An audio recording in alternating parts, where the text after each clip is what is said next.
Hello and welcome to UCtriX knowledge base videos. In this particular video we're going to be covering some simple parameters on basic gateway configuration. So accessing the gateway, you pretty much have two ways to access the gateway: through a console port with an RS-232 cable null modem, and the settings are 115,200 bits N81. If you are accessing it via Ethernet, there are two IP addresses depending on the model type: 10.0.0.205 or 192.168.1.10. So putting yourself on that particular subnet should get you in there. The default net mask is basically 255.255.255.0 or /24. Default credentials for the box are admin and CSAM, and for advanced users, if you are accessing the box via SSH, it would be root and CSAM. So I'm going to very quickly jump into accessing the box. So in this particular case, I'm going to be doing that through a web browser, and in my case, I've already given my box an IP address, and it's 192.168.1.21. So you'll notice that the product will have different types of branding in it. For the purposes of this video, I'll just very quickly show you the differences there's actually two products in here. So from system to diagnostics, it's actually made by a company called Comdasys. And then if I very quickly click on the gateway side, you'll notice UCtriX over there. So you've actually got the SIP side of the box being done by Comdasys, and the gateway or the analog digital side being done by UCtriX. So for the purpose of this video, we want to cover how to set up a basic IP address and parameters. So under system, the first thing you'd want to set is basically your date and time and your appropriate time zone that gateway is going to be residing in. Your domain name server. In this particular case, my DNS server is 192.168.1.3. System name. Now, just to show you real quick, you'll notice the apply configuration is actually white, indicating that everything is normal. So I'm just going to change this real quick to maybe -1, and hit the save button. And when I do that, you'll notice the first thing it tells me is the settings have been accepted. I'm just going to jump into network now. That's the section where I would set the appropriate IP address and default gateway. So I want to look at my LAN interface. So as mentioned before, my address from the URL you can see is .21, which is what the LAN interface for the basic setup is. So this is static IP address that's been defined.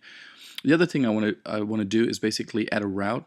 So basically your default route is pointing to my gateway, which is 192.168.1.1. So you'll notice, because of my change to the device name, system name, the apply config now is turned yellow, indicating that the changes need to be applied for the box to accept and restart. I'm going to show you the exact same settings using SSH.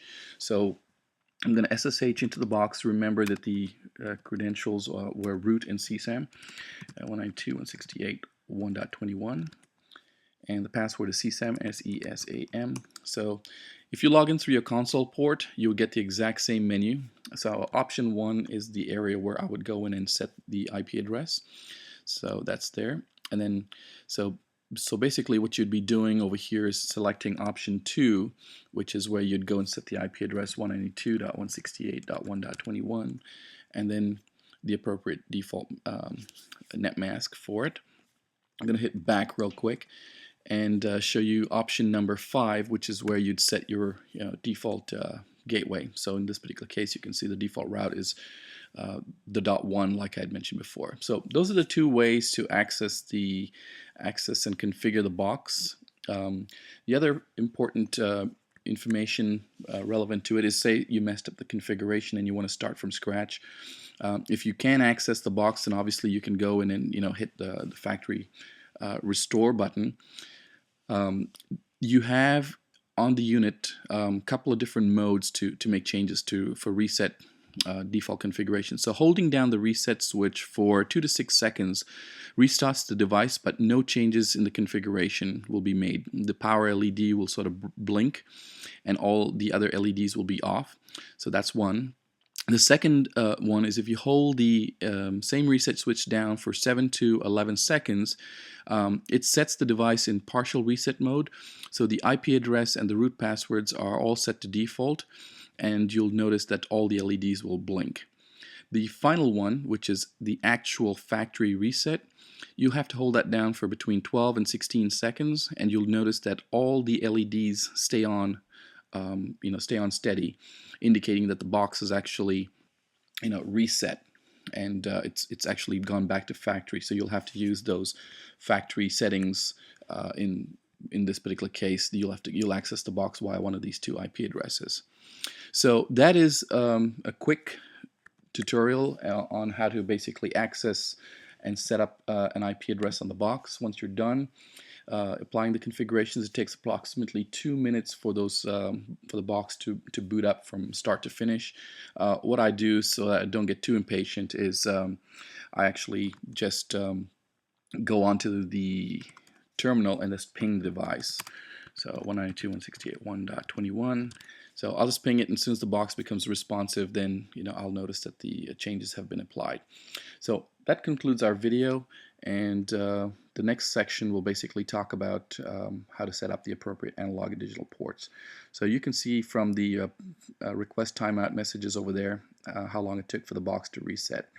So anyway, thanks for watching.